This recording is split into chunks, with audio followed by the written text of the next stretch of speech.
बिस्मिल्लाहिर्रहमानिर्रहीम अस्सलाम वालेकुम। तो आज हम लोग chapter number 12 aldehyde and ketones के इंट्रोडक्शन के बारे में पढ़ेंगे और इसके बाद हम लोग इनके नोमेनक्लेचर को भी डिस्कस करेंगे। तो सबसे पहले डिस्कस करते हैं इनके थोड़े से फार्मूला या स्ट्रक्चर के बारे में। तो दोनों हमारे पास एल्डिहाइड और कीटोन्स हैं, दोनों के अंदर कार्बोनाइल फंक्शनल ग्रुप प्रेजेंट होता है। कार्बोनाइल फंक्शनल ग्रुप इस तरह का होता है, C डबल बॉन्ड O, और दोनों साइडों पर इसके एक एक बॉन्ड बना हुआ होता है। अब ये जो एल्डिहाइड है ना, इसमें कार्बोनाइल फंक्शनल ग्रुप का एक बॉन्ड हाइड्रोजन एटम के साथ बना हुआ होना लाजमी है, और जो कीटोन होता है उसमें कार्बोनाइल जो है उसके दोनों साइडों पे कार्बन लगा हुआ होना ज़रूरी है। तो यही इन दोनों की डेफिनेशन है। पहले मैं एल्डिहाइड की डेफिनेशन लिखता हूँ, फिर कीटोन की लिखूँगा। Aldehydes, in aldehydes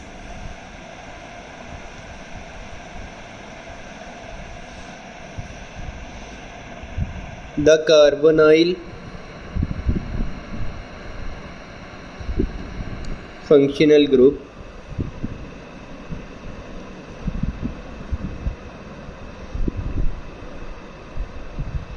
is bonded to at least one hydrogen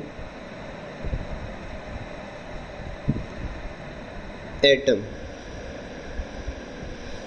और इनके अंदर ये जो कार्बोनाइल फंक्शनल ग्रुप है ना, ये चेन के एंड पर लगा हुआ होता है। तो हम यहाँ पर लिखेंगे इट अकर्स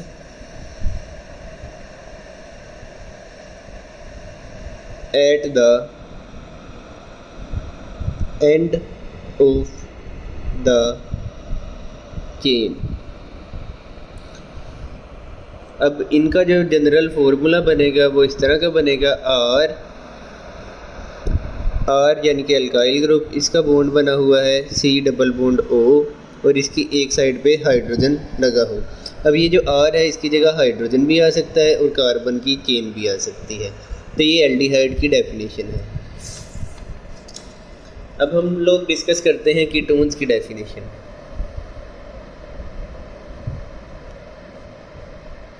कीटोन्स के अंदर कार्बोनाइल की दोनों साइडों के ऊपर कार्बन के साथ बॉन्ड बना हुआ होना ज़रूरी है। इन ketones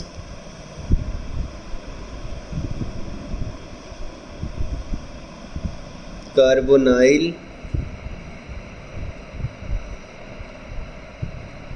functional group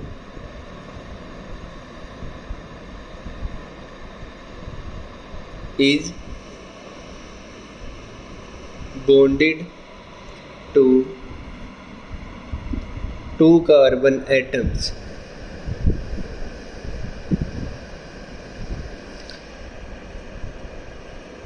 it occurs within the chain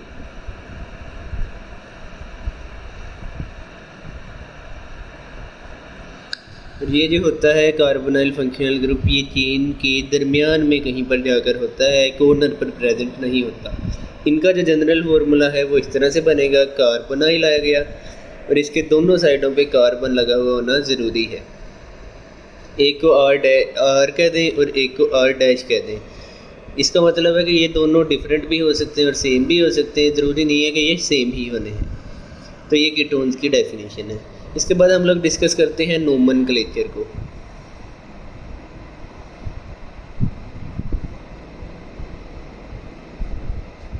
सबसे पहले एल्डिहाइड के नोमेनक्लेचर को हम लोग डिस्कस करेंगे, और इसके ना कॉमन नेम्स को हम डिस्कस करते हैं।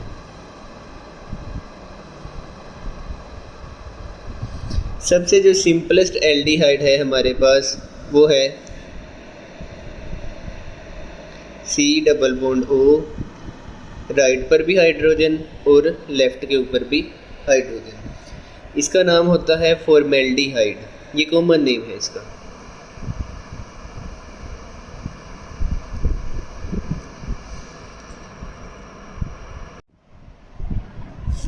इसके बाद CH3 C double bond O H, इस कंपाउंड का नाम होगा एसीटल्डिहाइड।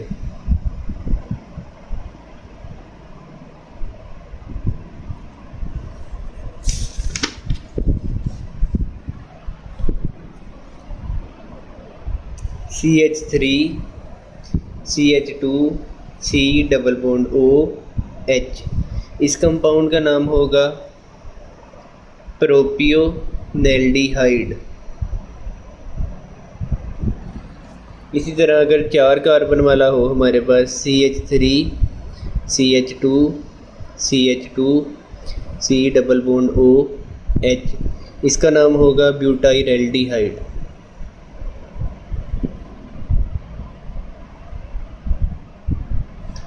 फर्ज करें हमारे पास एक कंपाउंड है CH3 CH2 CH C double bond OH, और इसके ना यहाँ पर हम लोगों ने फॉर एग्जांपल क्लोरीन लगाया हुआ है। तो आप लोगों ने याद रखना है ये जो कार्बोनाइल के साथ वाला कार्बन होता है इसको अल्फ़ा कार्बन बोला जाता है, और उससे आगे वाले को बीटा कार्बन, उससे आगे वाले को गैमा कार्बन। अब ये जो क्लोरीन लगा हुआ है ये अल्फ़ा कार्बन के साथ लगा है। तो इस कंपाउंड का अगर हम लोगों ने कॉमन नेम लिखना है तो हम लिखेंगे अल्फ़ा क्लोरो। उसके बाद 4 कार्बन वाला जो एल्डिहाइड है उसका कॉमन नेम है ब्यूटाइलएल्डिहाइड, तो साथ में हम लोग लिख देंगे ब्यूटाइलएल्डिहाइड।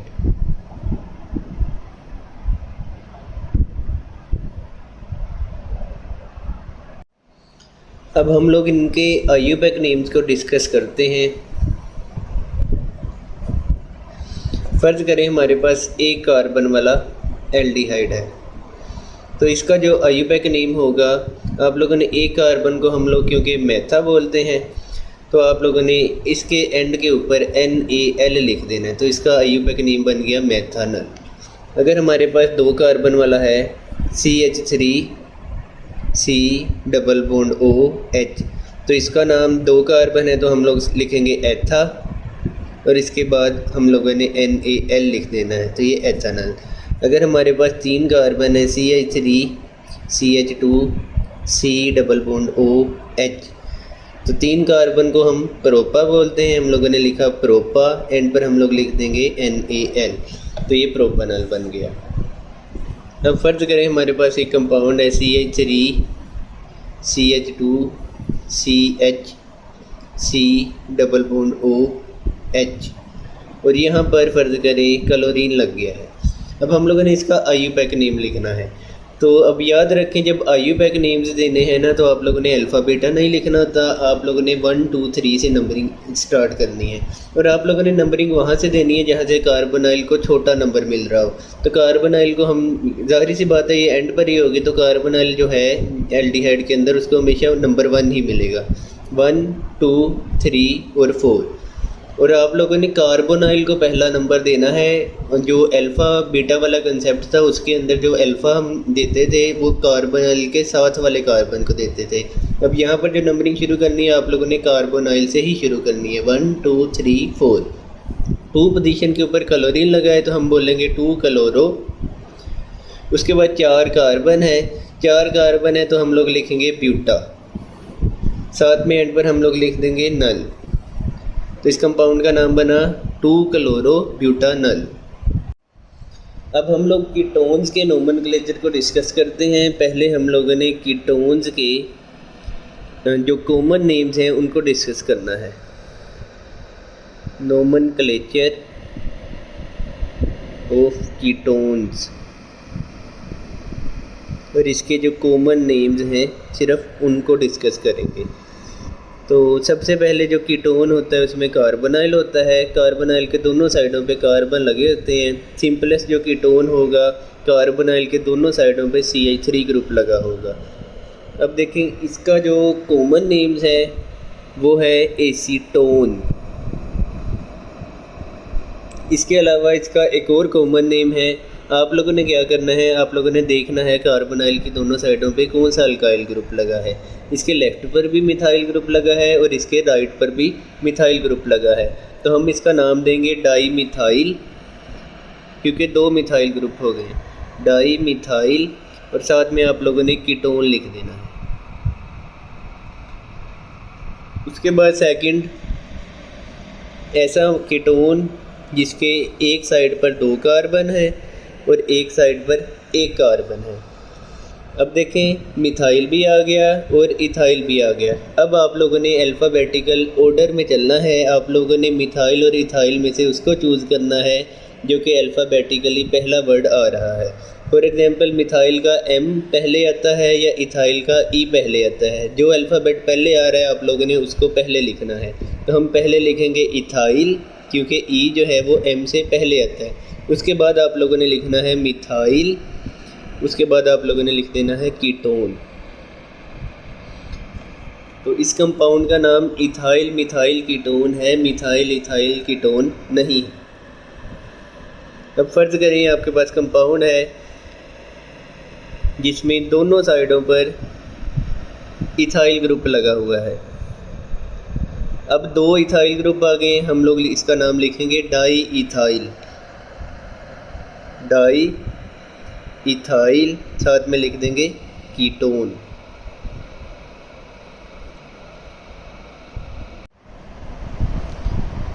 नेक्स्ट इनका आयुबेक का नोमेनक्लेचर। सिंपलेस्ट एग्जांपल से स्टार्ट कर लेते हैं। CH3 C double bond O CH3। इसमें पहले आप लोगों ने कार्बन गिनने हैं। कार्बन देखिए इसके अंदर 3 है, 1 2 3। तो 3 कार्बन वाले कंपाउंड को हम बोलेंगे प्रोपा। एंड पर आप लोगों ने NONE लिख देना है, तो ये बन जाएगा प्रोपानोन। और उसके बाद ना आप लोगों ने नंबरिंग भी देनी है। नंबरिंग आप लोगों ने कैसे सेलेक्ट करनी है, आप लोगों ने ना लॉन्गेस्ट कार्बन की चेन सेलेक्ट कर लेनी है। उसके बाद आप लोगों ने ना कार्बोनाइल फंक्शनल ग्रुप को छोटा नंबर देना है। लेफ़्ट से देंगे तब भी 2 पर आएगा, राइट से देंगे तब भी 2 पर आएगा, तो आप लोगों ने लेफ़्ट से ही दे दें। 1 2 3 2 पोजीशन पर क्योंकि कार्बोनाइल फंक्शनल ग्रुप लगा है तो इस कंपाउंड का नाम बनेगा 2 प्रोपानोन। सेकंड एग्जांपल पर आते हैं। CH3 CH2 C double bond O CH3। तो इसका नाम देना है हम लोगों ने। सबसे पहले आप लोगों ने लॉन्गेस्ट चेन सेलेक्ट कर लेनी है और कार्बोनाइल को छोटा नंबर मिलना चाहिए। अगर लेफ़्ट से दें तो कार्बोनाइल को नंबर 3 मिलता है, अगर राइट से दें तो कार्बोनाइल को वाले कार्बन को नंबर 2 मिलता है। तो हम लोगों ने राइट से नंबरिंग शुरू करनी है 1 2 3 4। तो पहले 2 पोजीशन हम लोगों ने बता दी। उसके बाद 4 कार्बन है, 4 कार्बन होंगे तो हम लोग लिखेंगे ब्यूटा। एंड पर आप लोगों ने लिख देना है नोन। तो ये कंपाउंड का नाम बना 2 ब्यूटानोन। उसके बाद एक और एग्जांपल कर लेते हैं। CH3 CH2 C double bond O CH2 CH3। सबसे पहले लॉन्गेस्ट चेन सेलेक्ट की, उसके बाद आप लोगों ने नंबरिंग देनी है। लेफ़्ट से भी 3 कब पर आ रहा है, राइट से भी 3 पर, जिधर से मर्जी कर ले। 1 2 3 4 और 5। 3 पोजीशन पर कार्बोनाइल लगा है, इस वजह से 3 हम लोगों ने पहले लगा दिया। और 5 कार्बन है, 5 कार्बन को बोलते हैं पेंटा। एंड पर आप लोगों ने लिख देना है नोन। तो ये बन गया कंपाउंड 3 पेंटानोन। इसके अलावा 2 कंपाउंड और हैं, वो इस तरह से उनकी कार्बन की चेन नहीं चल रही, यानी कि अल्काइल ग्रुप नहीं है उनके अंदर, लेकिन वो भी एल्डिहाइड और कीटोन का पार्ट ही है, तो उनको भी हम लोग डिस्कस करते हैं बारी बारी। एक कंपाउंड है हमारे पास इस तरह से, बेंजीन की रिंग है हमारे पास। बेंजीन की रिंग के साथ हमारे पास कार्बोनाइल फंक्शनल ग्रुप लगा है और यहाँ पर हाइड्रोजन लगा है। तो कार्बोनाइल की एक साइड पर हाइड्रोजन आ जाए तो इसको हम एल्डिहाइड बोलते हैं। तो इस कंपाउंड का नाम होगा बेंजेल्डिहाइड। बेंजेल्डिहाइड या इस तरह से लिखा हो सकता है, या इसको हम लोग ना ये जो बेंजीन की रिंग है इसको C6H5 के साथ भी लिख सकते हैं। C6H5 C double bond OH। तो ये बेंजेल्डिहाइड है। और लास्ट एग्जांपल है बेंजीन की रिंग एक होगी आपके पास और इसके ऊपर कार्बोनाइल फंक्शनल ग्रुप लगा है और इस तरह से यहाँ पर CH3 ग्रुप लगा है। या आप लोग इसको इस तरह से भी लिख सकते हैं C6H5 C double bond O CH3। तो इस कंपाउंड का नाम बनेगा एसीटोफिनोन।